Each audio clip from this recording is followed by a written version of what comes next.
오늘도 주님의 날을 맞이해서 예배 자리에 나오신 우리 모든 분께 하나님의 은혜와 평강이 가득하시기를 소망합니다.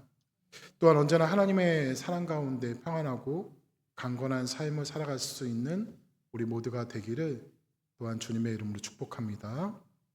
저희에게는 새벽 기도 때에 창세기부터 말씀을 한 장씩 읽고 간단히 그 말씀에 대해서 나누고 또 개인 기도를 하는 시간을 갖고 있는데요. 이제 여호수아 11장까지 왔습니다. 작년에 시작하면서 창세기 1장 말씀을 나눌 때 태초에 천지를 창조하신 하나님의 이름 엘로힘에 대해서 살펴보면서 이름에 대한 이야기를 잠시 했었는데요. 우리는 살아가면서 가끔은 좀 평범하지 않은 좀 신기한 이름들을 듣기도 합니다. 여러분 혹시 박차고 나온 놈이 셈이나라는 이름 들어보셨습니까? 복을 갖고 나온 것을 남들이 셈낸다. 많은 복을 가진 것을 남들이 부러워한다는 뜻을 가진 이름이라고 합니다. 또 이런 이름도 있습니다. 황금독수리 온 세상을 놀라게 한다. 황금독수리 온 세상을 놀라게 한다가 이름이에요. 황이 성이고 금독수리 온 세상을 놀라게 한다가 이름입니다. 저는 이 이름이 한국에서 제일 긴 이름인 줄 알았는데 더 긴 이름이 있다고 하더라고요. 박하늘 햇님 구름 별님보다 박하늘 별님 구름 햇님보다 사랑스러우리, 이런 이름이 있어요. 총 17자로 된 이름인데요. 뭔가 좀 아름다우면서 사랑스러운 이름 같지만 도대체 이름을 어떻게 부를까요? 그럼 여러분 혹시 이 세상에서 제일 긴 이름을 가진 사람을 아십니까? 우리가 잘 아는 예술가 피카소의 이름이 가장 길다고 하는데요. 그의 풀 네임은 한번 화면 보여주실까요? 네, 한번 같이 읽어볼까요? 파블로 딩고 호세 프란시스코 드파우라 후안 드로스 레메디오스 크리스피노 드라 산티스마 트리니나드 루이스 피카소. 이게 이 사람의 풀 네임이래요 원래. 근데 다 부르기 힘드니까 파블로 루이스 피카소라고 이렇게 부른다고 합니다. 제가 뜬금없이 이름에 대해서 이야기하는 것은 오늘 두 개의 이름을 소개하기 위해서인데요. 여러분 성경에 나오는 수많은 이름들 가운데 가장 의미가 있고 가장 화려하면서도 동시에 가장 진중하고 아름다운 이름은 누구의 이름일까요? 가장 존귀하고 놀라운 이름, 우리를 가장 사랑하시는 그분의 이름, 우리를 구원하신 주님의 이름, 바로 예수입니다. 우리의 평생 동안 절대 잊지 말아야 될 이름은 바로 예수입니다. 항상 예수님을 기억하고 예수님이 우리의 구원자이심을 믿는 그 믿음이 영원토록 변치 않는 우리 모두가 될 수 있기를 주님의 이름으로 축원합니다. 그리고 제가 한 가지 더 오늘 말씀드리고 싶은 또 다른 이름은 예상이 되시죠? 바로 오늘 본문에 기록된 스데반이라는 이름입니다. 스데반은 헬라어 스테파노스에서 나온 이름을 한국어 성경에서 읽기 쉽게 음역한 것인데요. 이것이 영어로는 스테픈이라는 남성 이름으로 또 여성 이름으로 스테판이라는 이름으로 사용됩니다. 스데반은 면류관, 승리의 관, 승리와 영광을 상징하는 이름을 갖고 있는데요. 그런데 조금 안타까운 것은 이렇게 영광스러운 스데반이라는 이름이 오늘날 성도들에게 생각보다 널리 사랑받지 못한다는 사실입니다. 그 이유가 무엇일까요? 저는 그 이유가 스데반이 순교자이기 때문인 것 같습니다. 오늘 보면 다음 장의 사도행전 7장을 보면 스데반이 유대인의 공회에서 예수님을 증거하고 복음을 전하다가 완악한 이들에게 목숨을 잃게 됩니다. 그래서 이 사건 때문에 많은 사람들이 스데반을 단지 순교자로만 단편적으로 기억을 합니다. 그러나 오늘 말씀을 보면 스데반이 순교하기까지 예수님과 복음을 위해서 증거할 수 있었던 그의 진면목을 찾을 수가 있는데요. 이 상황을 조금 더 이해하기 위해서 우리는 당시의 상황을 조금 살펴볼 필요가 있습니다. 예루살렘 초대교회는 성령의 역사 가운데 양적 질적으로 놀라운 부흥이 나타났습니다. 성도의 수가 증가하면서 교회는 사역의 범위가 넓어졌고 예배하고 말씀을 전하는 일과 함께 교회 안에 다양한 사람들을 돌보고 섬기는 일 또한 크게 증가했습니다. 초기에는 12명의 사도들이 이 모든 사역을 직접 감당했습니다. 그러나 성도의 수가 점점 늘어나면서 사도들만으로는 교회의 모든 필요를 감당하기 어려운 상황이 되었습니다.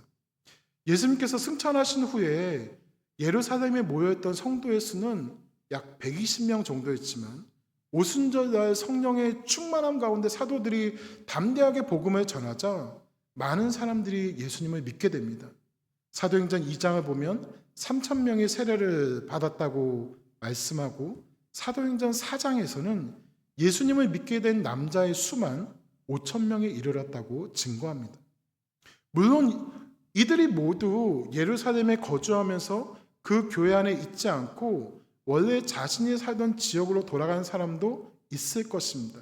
하지만 그럼에도 불구하고 사도행전 2장에서 4장까지의 기록을 종합해 보면 예루살렘 교회에는 수천 명의 성도들이 있었음을 충분히 짐작할 수 있습니다. 이처럼 성도의 수가 많아지면서 사도들이 모든 성도들을 세심히 돌보는 일은 점점 더 큰 부담이 되었습니다. 무엇보다도 사도들은 말씀을 전하고 기도를 하는 일, 곧 하나님께서 그들에게 맡기신 본래의 사명에 집중해야 했지만 구제와 돌봄을 필요한 여러 가지 일들로 인해서 맡겨진 그 본분을 온전히 감당하기 어려운 상황이 되었습니다.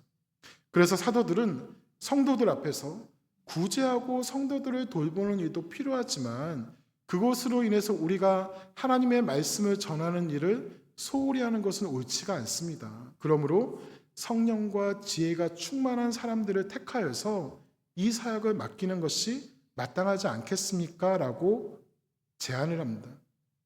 성도들은 이 제안에 기쁘게 동의하였고 그 결과 7명의 사람들이 세워지게 되었는데요. 그 사람들이 누군지 사도행전 6장 5절 6절 말씀을 통해서 한번 같이 확인해 보도록 하겠습니다. 5절 6절 말씀 함께 읽어보겠습니다. 온 무리가 이 말을 기뻐하여 믿음과 성령이 충만한 사람 스데반과 또 빌립과 브로고로와 니가노르와 디몬과 바메나와 유대교에 입교했던 안디옥 사람 니골라를 택하여 사도들 앞에 세우니 사도들이 기도하고 그들에게 안수하니라. 아멘. 여기 말씀을 보니까 스데반과 빌립, 브로고로와 니가노르, 또 디몬과 바메나와 또 니골라 이렇게 7명의 일꾼이 세워졌습니다. 이들은 모두 헬라파 유대인이었고요. 그들은 기꺼이 주님의 종이 되어서 말씀으로, 기도로, 물질로, 자신의 재능으로 그리고 그들의 손과 발로 성도들을 섬기며 봉사하는 삶을 살았습니다. 그리고 그들의 섬김과 수고를 통해서 하나님의 말씀의 정성 왕성하여졌고 교회는 더욱 성장하게 되었습니다. 수많은 유대교 제사장들까지 예수님을 믿는 놀라운 일이 나타났습니다. 이러한 배경 속에서 스데반이 성경의 역사에 등장하게 된 것인데요. 이어서 말씀은 스데반이 어떠한 사람인지를 소개하는데 눈여겨볼 것이 8절을 보면 스데반이 큰 기사와 표적을 민간에게 사람들에게 행하였다라고 말씀하고 있습니다. 우리가 익히 알고 있는 스데반의 명성, 그 이름에 대한 익숙함 때문에 스데반이라면 당연히 그렇게 큰 기사와 표적, 굉장한 기적과 놀라운 이적을 행하기에 충분한 사람이지 라고 생각할 수 있습니다. 물론 맞습니다. 그는 분명히 능력이 있었던 사람이었습니다. 그러나 사도행전이 시작되면서 오늘 본문에 이르기까지 이렇게 놀라운 기적과 표적을 누가 행하였는가를 보면 스데반이 행한 것이 얼마나 대단한 것인지를 발견할 수가 있는데요. 우리 먼저 사도행전 2장 22절 말씀 같이 한번 읽어보겠습니다. 사도행전 2장 22절 함께 읽습니다. 이스라엘 사람들아 이 말을 들으라. 너희도 아는 바와 같이 하나님께서 나사렛 예수로 큰 권능과 기사와 표적을 너희 가운데서 베푸사 너희 앞에서 그를 증언하셨느니라. 아멘. 이어서 사도행전 2장 43절 말씀도 한번 같이 읽어보겠습니다. 사람마다 두려워하는데 사도들로 말미암아 기사와 표적이 많이 나타나니. 아멘. 사도행전 2장 22절은 기적과 표적, 즉 놀라운 일을 행하신 분이 바로 하나님이심을, 하나님께서 예수님을 통해서 큰 권능과 기사와 표적을 행하셨다고 말씀합니다. 그리고 사도행전 2장 43절을 보면 예수님의 제자였던 사도들을 통해서도 기사와 표적이 나타났다고 증거하고 있습니다. 전능하신 하나님께서 예수 그리스도를 통해서 기적과 표적을 행하셨다는 것은 당연한 것이죠. 또한 사도들은 예수님과 함께하였던 제자이며 성령 충만한 이들이었습니다. 따라서 그들을 통하여서 주님의 표적과 기사가 드러난 것 역시 그렇게 놀라운 일이 아닙니다. 하지만 여러분, 스데반은 달랐습니다. 스데반은 예수님의 공생의 시기부터 주님을 따랐던 제자가 아니었습니다. 예수님의 십자가와 부활을 직접 목격한 증인도 아니었습니다. 그는 오순절 성령 강림의 현장에도 있지 않았을 가능성이 높습니다. 다만 분명한 것은 스데반은 예루살렘 초대교회가 세워지고 교회가 급속히 부흥하던 그 시기에 예수 그리스도를 영접한 사람이었다는 것입니다. 오늘 본문의 시점은 초대교회가 태동한 지 얼마 지나지 않은 때였습니다. 다시 말해서 스데반은 예수님을 믿은 지 시간상 오래되지 않은 사람이었습니다.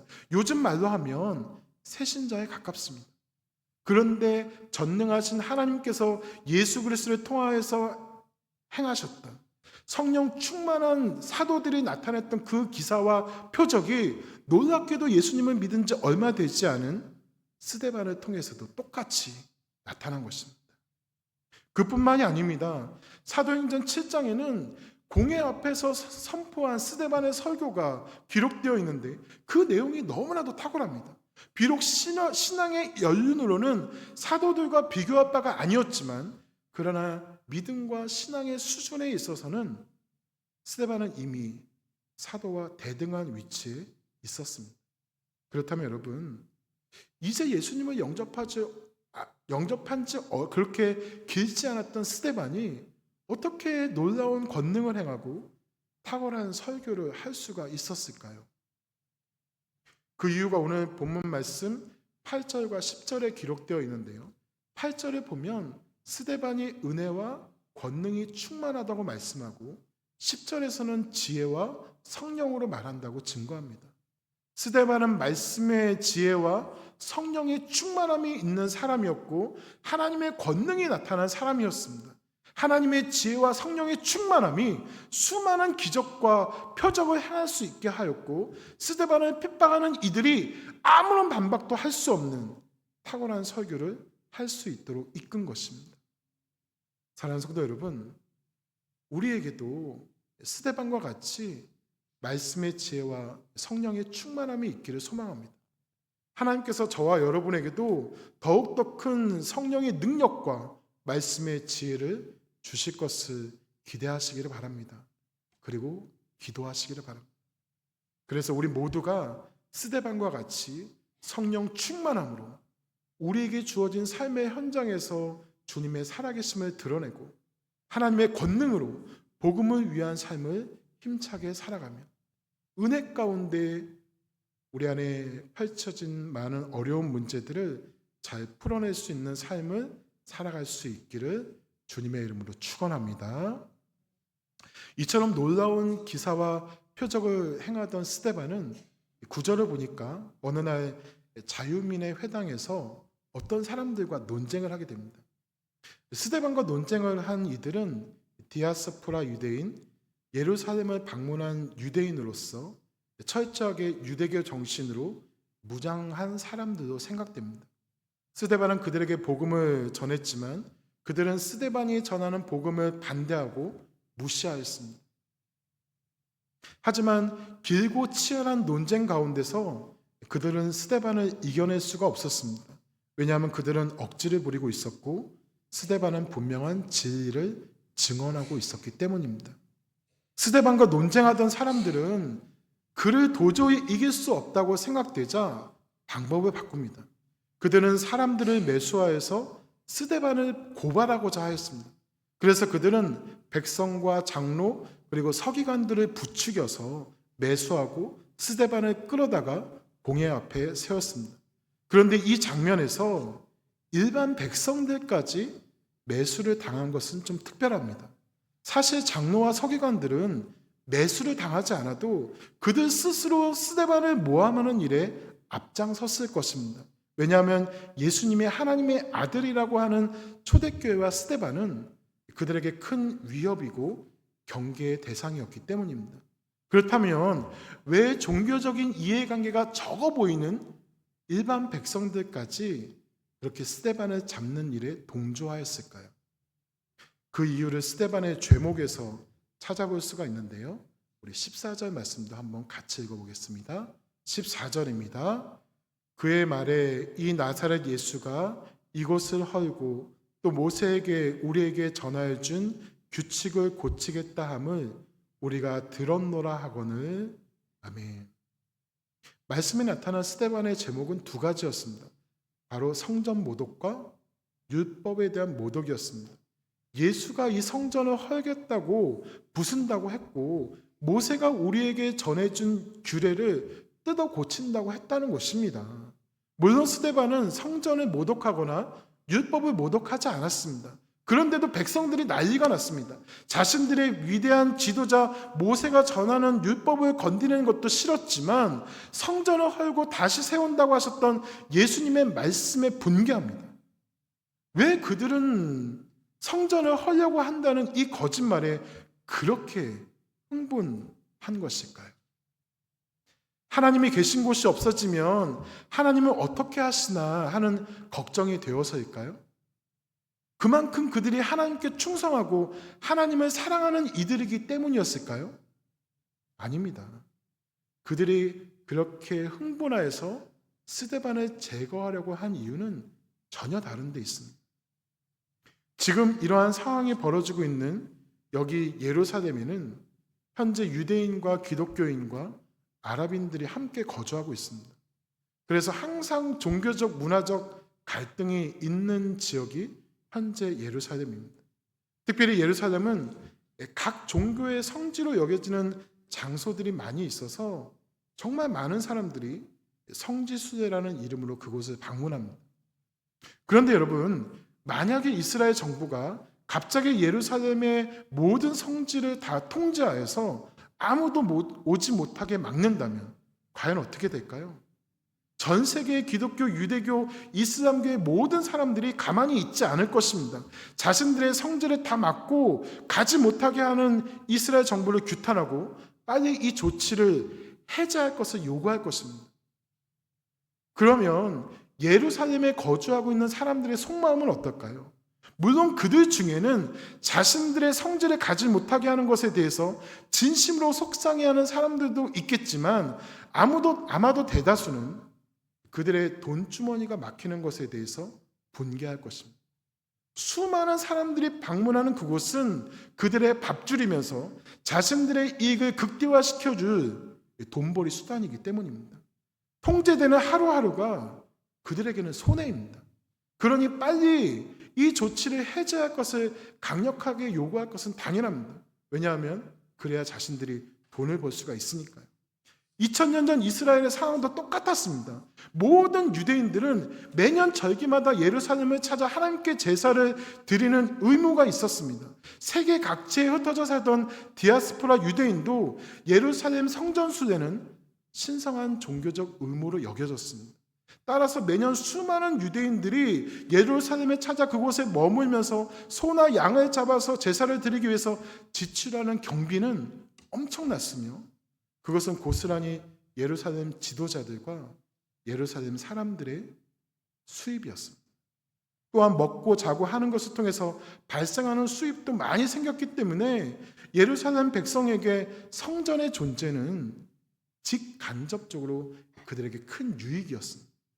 가벼운 말로 예루살렘 사람치고 성전 덕에 먹고 살지 않는 사람이 없다고 할 정도였습니다. 바로 이것이 예수님이 성전을 헐어버릴 것이라고 그렇게 스데반이 말했다는 거짓 증인들의 모함에 대다수의 백성들이 그토록 충동당한 이유였습니다. 예루살렘 성전이 없어질 경우 그동안 자신들이 누려온 경제적인 이익이 날아가 버릴 것이기 때문입니다. 백성들은 스데반과의 논쟁에서 진 사람들의 말이 사실인지 아닌지 확인해 보지도 않았고 자신들의 행위가 과연 하나님께서 기뻐하시는 것인지 아닌지도 역시 생각하지 않았습니다. 자신들의 관심은 오직 자신들의 돈주머니 뿐이었습니다.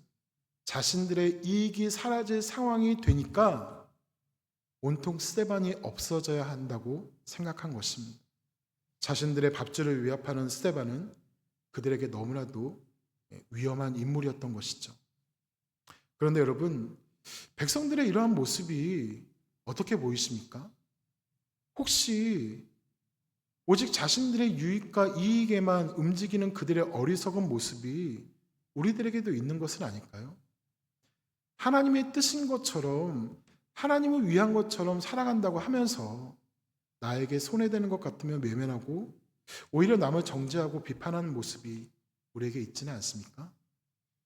저는 그러한 모습이 저와 여러분에게 나타나지 않았으면 좋겠습니다. 성전을 지키는 이유가 이스라엘 백성들처럼 자신의 이익 때문이 아니기를 바랍니다. 내 유익과 기쁨을 위해서 신앙생활을 하지 않았으면 좋겠습니다. 나를 위한 주님을 만들지 말고 주님을 위한 나로 살아가는 귀한 성도님들이 되시기를 바랍니다. 우리를 위한 교회와 하나님 나라가 아니라 교회와 하나님 나라를 위한 우리가 되기를 소망합니다. 먼저 그 나라와 그 의를 구할 때 이 모든 것, 우리의 모든 필요와 간절한 소원이 우리에게 더하여질 것을 믿으시기를 바랍니다. 거짓된 꼬임과 악한 영의 미혹에 흔들리지 않고 더욱 선명하게 우리 주님의 은혜를 사모하며 믿음으로 살아가는 우리 모두가 되기를 주님의 이름으로 축원합니다. 그런데 이렇게 사람들이 모함하고 공격하는 상황 가운데 나타난 스데반의 모습이 아주 놀랍습니다. 우리 15절 말씀도 한번 같이 읽어보겠습니다. 15절입니다.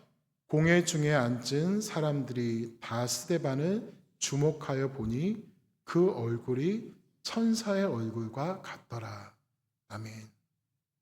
스데반은 지금 공회에 있는데 단 한 명도 스데반의 편이 없습니다. 모두가 다 스데반을 죽이려는 사람들 뿐이었습니다. 스데반은 지금 절대절명의 위기에 처해 있었고 또한 매우 억울한 상황에 있었습니다. 그런데 만약에 이러한 상황에 처하게 된다면 사람들의 얼굴은 보통 겁에 질린 얼굴이 되거나 아니면 목숨을 구걸해야 되나 어떻게 해야 되나 하는 비굴한 표정, 아니면 자포자기의 절망적인 모습이 나오거나 그것도 아니라면 자신을 모함하는 사람들을 향한 분노의 얼굴이 보여져야 마땅할 것 같습니다. 하지만 스데반의 얼굴이 어떻다고요? 천사의 얼굴과 같다고 합니다. 보통 우리는 천사하면 아기 천사를 많이 생각합니다. 해 맑고 밝은 광채가 나는 그런 아름다운 천사 말이죠. 그렇다면 스데반의 얼굴이 천사의 얼굴과 같다고 하는 것은 그의 얼굴이 아기 천사의 모습과 같이 해맑고 아름다웠다는 것일까요? 물론 그럴 수도 있습니다. 그 순간에도 스데반은 선하고 순수한 모습일 거라고 생각되지만 그러나 더 의미 있는 모습이 그에게 있었습니다. 여러분, 성경 속에서 등장하는 천사는 항상 밝은 소식을 전하거나 그러한 일만 담당한 것은 아니었습니다. 때때로 천사는 소돔과 거모라에 나타난 것처럼 하나님의 지엄하신 심판을 전하는 역할도 담당했습니다. 때로는 다니엘에게 나타난 것과 같이 어려운 상황 가운데 반드시 해야 할 일을 전하기도 하였습니다. 그때 천사의 모습이 어땠을까요? 해맑은 얼굴로 심판을 전했을까요? 그것보다는 하나님께서 무엇을 명하시든지 반드시 수행하겠다는 결연한 표정의 얼굴이 있었을 것입니다. 굳은 의지와 결단을 보여주는 모습 말이죠. 스데반에게도 지금 그러한 모습이 보인 것입니다. 모든 사람들이 거짓으로 모함으로 자신을 죽이려는 그 위기 속에서도 예수 그리스도의 복음, 예수는 그리스도시다라는 진리를 반드시 지켜내겨야 말겠다는 스데반의 결연한 표정과 모습을 성경은 천사의 얼굴과 같았다라고 표현한 것입니다. 우리는 이러한 얼굴을 성경 안팎에서 많이 발견할 수가 있습니다. 하나님의 명령에 순종하여서 고향과 친척과 아버지의 집을 떠나서 어떠한 상황도 장담하지 못하는 가나안 땅을 향해 믿음으로 나아가는 아브라함의 얼굴이 천사의 얼굴과 같지 않았을까요? 내 백성을 구하라는 하나님의 명령을 쫓아서 당시 세계 초강대국이었던 이집트의 바로와 단신으로 맞서던 그때 모세의 얼굴이 천사의 얼굴과 같지 않았을까요? 마리아가 처녀의 몸으로 아기 예수님을 잉태했을 때 이것이 알려지면 돌에 맞아 죽을 상황 가운데 있었지만 하나님의 뜻을 받고 출산을 결심한 그 마리아의 얼굴이 천사의 얼굴과 같지 않았을까요? 마틴 루터가 그 당시 거대한 권력 집단인 부패한 로마 카톨릭에 대항하여 95개조 반박문을 올리며 종교 개혁의 기치를 결연히 올렸을 때 그의 얼굴이 천사의 얼굴과 같지 않았을까요? 일제가 강요한 신사 참배를 거부하고 신앙의 정절을 지킨 우리 믿음의 선조들의 얼굴이 천사의 얼굴과 같지 않았을까요? 온 중심을 다해서 결연히 그 진리를 지키려는 그 얼굴보다 눈부신 얼굴은 없습니다. 끝까지 복음을 지키고 하나님의 명령을 따르고 믿음을 지키는 사람보다 더 아름다운 얼굴은 없습니다. 바로 그 얼굴이 곧 천사의 얼굴입니다. 내가 믿는 예수님, 나를 구원하신 예수님, 예수님의 이름이 필요한 이들에게 복음을 전한 일을 계속해서 감당하고 혹시라도 죽음이 나를 위협할지라도 나는 예수님의 이름을 포기하지 않겠다는 그 믿음의 그 분명한 믿음과 고백이 스데반의 얼굴을 천사의 얼굴로 만든 것입니다. 그렇기 때문에 그의 내면은 언제나 평안과 고요와 용기로 가득하였고 돌에 맞아 죽는 그 순간에도 하늘만 볼 수 있었던 것이죠. 사랑하는 여러분, 저는 저와 여러분에게도 언제나 천사의 얼굴이 나타났으면 좋겠습니다. 진실한 믿음과 복음을 위한 치열한 삶으로 우리의 얼굴이 천사의 얼굴이 되기를 간절히 소망합니다. 그 모습이 우리 하나님께서 정말 기뻐하시는 모습입니다. 오직 주님의 말씀, 예수 그리스도의 복음, 하나님의 사랑, 영원한 하나님의 나라를 위한 견고한 믿음이 우리 마음 가운데, 얼굴 가운데 분명하게 나타날 수 있기를 주님의 이름으로 축원합니다. 말씀을 정리하겠습니다. 사랑하는 여러분, 아쉽지만 우리는 유한한 인생을 살아갑니다. 하지만 동시에 영원한 인생을 살아가고 있습니다. 비록 이 땅에서는 잠깐 있지만 그러나 우리의 믿음과 우리의 이름은 영원합니다. 우리 구주 예수님을 사랑하는 저와 여러분의 이름은 하나님의 나라에 영원히 기억되며 우리는 모두 빛나는 인생을 살아가게 될 것을 믿는 우리가 되기를 소망합니다. 그리고 우리 모두가 언제나 주님 안에 거하며 온전한 믿음으로 살아갈 수 있기를 소망합니다. 절대로 우리의 믿음이 흔들리지 않고 주님만 의지하며 나아가기를 축복합니다. 그래서 우리 모두의 얼굴이 항상 스데반과 같이 천사의 얼굴과 같기를 소원합니다. 우리 모두가 아름다운 서로의 얼굴을 통하여서 위로를 받고 서로 힘을 얻고 하나님 나라의 백성을 힘차게 잘 살아갈 수 있는 주님의 백성들이 되시기를 주님의 이름으로 축원합니다. 이 시간 우리 함께 기도하겠습니다.